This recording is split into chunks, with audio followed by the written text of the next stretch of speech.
Inter college में 11th में admission लिए मुझे 1 हफ्ते हो चुके थे। एक दिन मैं स्कूल जल्दी पहुंच गया था, तो यूं ही बैल्कनी से टेक लगाए इधर उधर देख रहा था।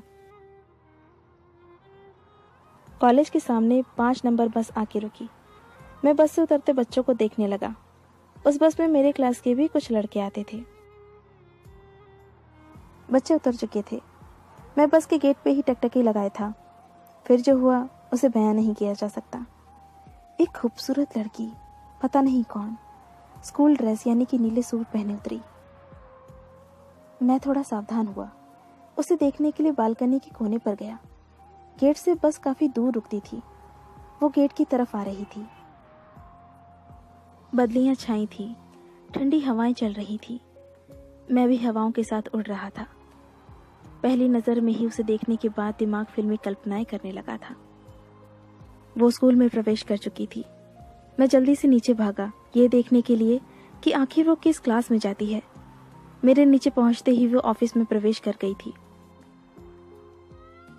प्रार्थना की घंटी बजी। आज दिमाग कहीं और ही था। दोस्तों ने कहा था, जो लड़की दूर से अच्छी दिखती है वो होती नहीं।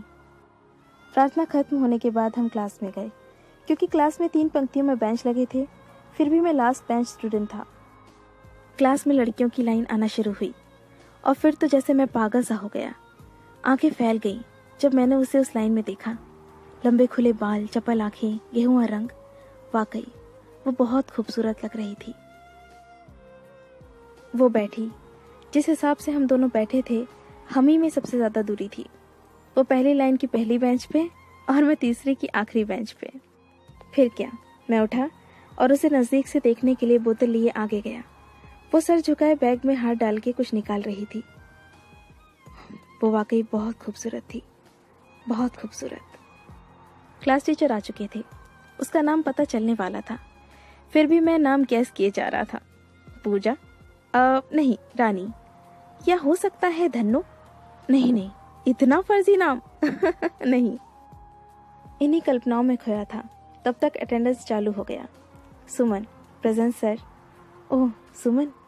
हाँ, यही नाम था उसका। कितनी मीठी आवाज थी उसकी। दिमाग में बोले जा रहा था, तुम मेरी हो सुमन। धीरे धीरे दिन बीतते गए। क्लासरूम में उसकी हर एक हरकत पे मेरी नजर होती थी और हर एक लड़के पर भी, कि कौन उसे देख रहा है।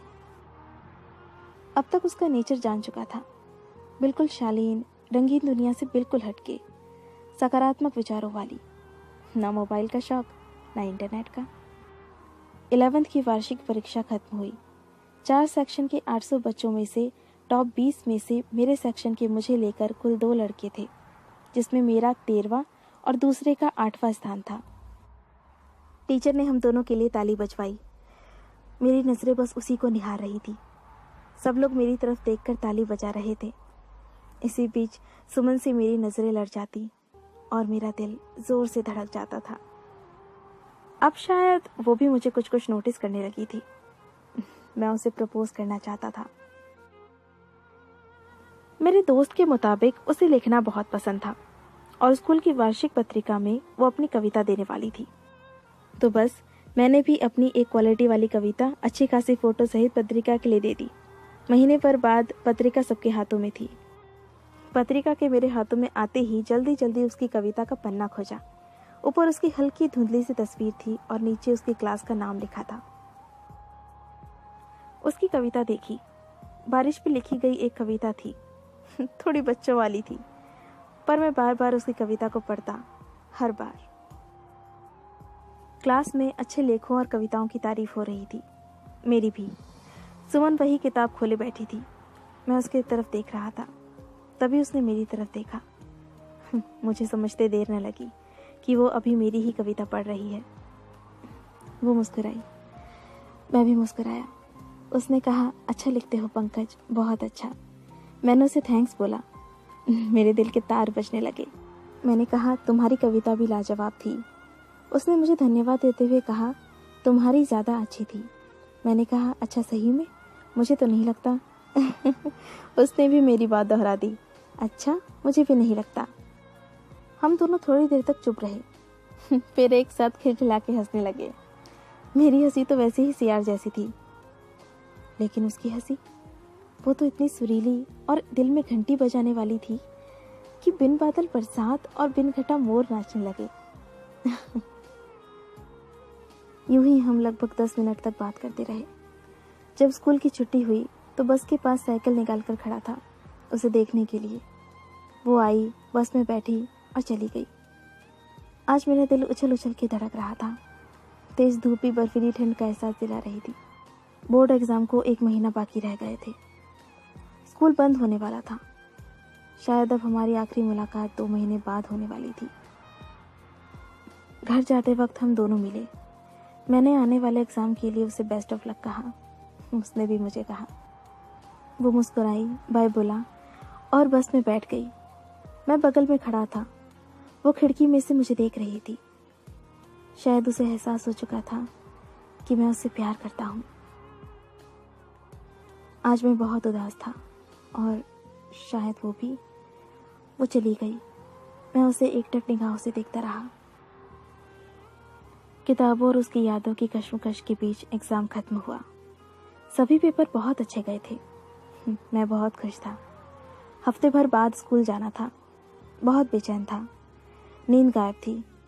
भूख भी कम लगती थी। और आखिर वो दिन आ ही गया। 7 बजे का टाइम था। क्योंकि आज सारे दोस्त से विदा होने वाला था तो वैसे भी मन भावुक था। बहुत दोस्तों से मुलाकात हुई। बस के आने का टाइम हो रहा था। दिल की धड़कनें बढ़ रही थी। कभी कभी ये सोच के घबरा जाता था कि वो आएगी भी या नहीं। कुछ दूर बस देखी। हाँ, वो 5 नंबर बस थी। मैं लगातार देखे जा रहा था कि कब वो निकलती है। वो निकली। उसकी नज़रें ऊपर उठी। उसने मुझे देखा, मैंने उसे। जी किया बाहों में भर के उसे गले लगा लूं। दिल जोरों से धड़क रहा था। उसने पूछा, एग्ज़ाम कैसा बीता? मैंने कहा, एकदम खराब। उसने कंधे पर ठोकते हुए कहा, चल झूठा, तुम्हारा और खराब? सुमन ने कहा, बड़े स्मार्ट लग रहे हो। मैंने भी कह दिया, तुम भी बहुत खूबसूरत लग रही हो, हमेशा की तरह। और हम दोनों हंस पड़े। आज निश्चय करके आया था कि उससे अपने दिल की बात बोल दूंगा, लेकिन समय बीत रहा था। मैं बोल नहीं पा रहा था। उसकी भी हालत मेरी जैसी ही थी। शायद वो भी मुझसे कुछ कहना चाहती थी। शायद वही जो मैं उससे। तभी अनाउंस किया गया कि जिसे बस से जाना है बस में जल्दी से बैठ जाए। ये सुनते ही लगा जैसे मेरा दिल बाहर निकल जाएगा। पाँव कांप रहे थे। ऐसा लग रहा था दिल की बात दिल में ही रह जाएगी। मैंने उससे कहा, जाने तो ना बस को, मैं तुम्हें बाइक से छोड़ दूंगा। उसने कहा, मुझे कोई दिक्कत नहीं, लेकिन कोई और देखेगा तो क्या सोचेगा? पता नहीं क्यों मैं उसकी बात काट नहीं पाया। बस में बैठने के लिए एक बार फिर अनाउंस किया गया। अब मुझे चलना होगा, ये कहते वो उठ गई। उसकी आंखें नम थी। मैं मन ही मन रो रहा था और सोच रहा था कि काश अभी अपने हाथों से उसके आंसू पोंछ दूं और बाहों में भर लूं। वो जाने लगी। मैं जैसे हरासमेंट का शिकार हो रहा था। धड़कन रुक सी गई थी। वो स्कूल के गेट पर पहुंच चुकी थी। मुझसे अब रहा नहीं जा रहा था। मैंने आवाज लगाई, सुमन रुको थोड़ा। ये सुनते ही सुमन ने अपने पाँव वापस खींच लिए। मैं जल्दी में लड़खड़ाते हुए उसके पास गया। अब निश्चय कर लिया था कि इस बार बोल के रहूंगा। वो गेट के पास खड़ी थी तो मैं उसके पास पहुंचा। करीब, बिल्कुल करीब। पूरा शरीर कांप रहा था। मैंने एक झटके में बोल दिया, मैं तुमसे बहुत प्यार करता हूँ सुमन। मेरी नजरें झुकी हुई थी। उसके जवाब का इंतजार था। आखिरकार उसका जवाब आया, मैं भी। मैंने नजरों में नजरें मिलाई और कहा, पूरा बोलो ना। उसने कहा, मैं भी तुमसे बहुत प्यार करती हूँ। ये सुनते ही ऐसा प्रतीत हुआ मानो मैं हवा में उड़ रहा हूँ। जी कर रहा था उसको कस के गले लगा लूं, पर बहुत से लड़के आ जा रहे थे, इसलिए ऐसा ना कर सका। हम दोनों खुश थे। वो बस में बैठने के लिए जाने लगी, आंखों के आंसू पोंछते हुए। क्या ये मिलन था 2 दिलों का? कैसा दिलों का मिलन, जब एक दूसरे से मिलने की संभावनाएं धुंधली हों, लेकिन हम संतुष्ट थे। वो बस में बैठी खिड़की से निहार रही थी। इन सब चीज़ों का तो ध्यान ही नहीं रहा। और शायद उसके साथ भी यही हुआ था। इसी बीच एक उम्मीद की किरण जागी। रिजल्ट, हाँ, वो अपना रिजल्ट लेने तो ज़रूर आएगी ना। दोस्त ने कहा, बेवकूफ़ आशिक, इस बार पक्का मांग लेना। रिजल्ट लेने देर से पहुंचा। 89% मार्क्स थे। लेने के बाद साइन करने लगा। रजिस्टर में देखा कि सुमन के कॉलम के आगे टिक लगा है और किसी का सिग्नेचर पड़ा है। एक समय के लिए लगा जैसे दिल का धड़कना बंद हो गया है। सर से पूछा, सुमन आई थी रिजल्ट लेने? उन्होंने कहा नहीं, उसके नाना जी आए थे। नाना जी? सर ने कहा, हाँ, वो अपने नाना जी के साथ यहाँ रहती थी। उसका घर दिल्ली है, अभी वो अपने घर चली गई है। उसकी एक सहेली से पूछा, उसने कहा उसके पास फ़ोन नहीं था, इसलिए किसी के पास उसका नंबर या एड्रेस नहीं है। शिद्दत भरी मोहब्बत धूमिल होती दिख रही थी। उसे दोबारा मिलने की सारी संभावनाएं खत्म हो रही थी। बेचैनी ने घेर लिया था। ऐसा लग रहा था मुझे ऑक्सीजन की कमी हो रही थी। सही से सांस नहीं ले पा रहा